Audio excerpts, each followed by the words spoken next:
खुलुमबाय। गोजोन फुंबिलिनि गासैबो बड'लेण्ड बुब्लिनि अनसायगिरिफोरखौ बरायग्रोबाय। दिनै 4 जानुवारि बुधबारनि फानजामुथिखौ फरायथिनो लादों आंखिलिखां ब्रह्मआ। फानजामुथिनि गिबियाव दं मेष राशि। गोदान लोगो मोनगोन। आंगो लोगोजों गावनि साननाय हनायखौ फोरमायगोन। लोगोनिफ्राय मदद मोनगोन। बृष राशि। बिसि फिसायनि गेजेराव दुखुनि थासारिया साग्लोबगोन। एसे जेंनायानो गिदिर जागोन। दुखुजों समखौ बारहोहरगोन। मिथुन राशि। समाजाव मान सन्मान मोनगोन। मान सन्मानखौ लानानै गोसोआव गोग्गानाय फैगोन।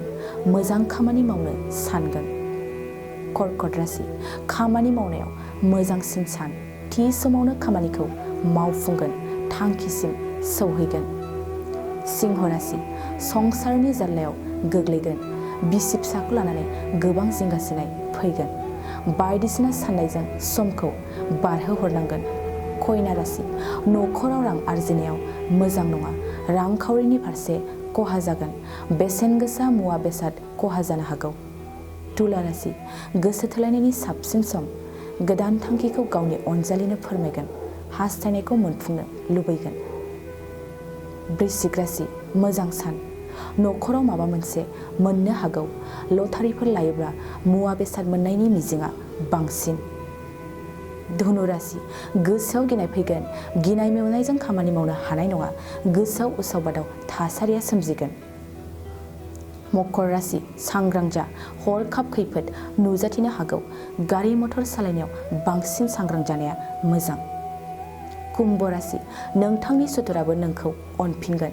सिगांनि सुथुरा खमायलांगोन। मोजां थासारिजों जिउ दैदेननो हागोन। मीन राशि। न'खराव रां रुफानि आंखालाव गोग्लैगोन। जेंनानिफ्राय रेहाय मोननाय नङा। दुखुजों सैनांगोन। दिनै सानस्नि राशि फरायथिनायाबो एसेनोसै। आसा खालामो नोंथांनि दिनैनि साना मोजाङै मोजां थांगोन। बेखौ बड'लेण्ड बुब्लि न'खरनिफ्राय मिजिंथिबाय। गोजोन्थों। नोंथाङा सानाय सुनाय बेरामनि जेंनायाव गोग्लैदों नामा? जुदि नोंथाङा सानाय सुनाय दंब्ला जिंगासिनांगौ गैया। चिरां जिल्लानि बेंटल गेट साफागुरियाव दायो एसआइ निउर' थेरापि सेन्टार दंसै।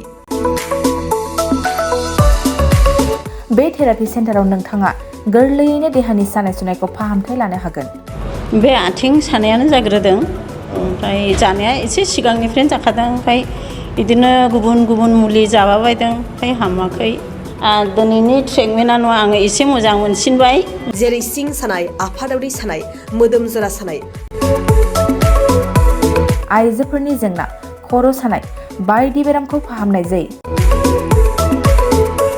लोगोसेयैनो बे सेन्टाराव थानानै फाहामथाय लानो हानायनिबो सुबिदा खालामदों।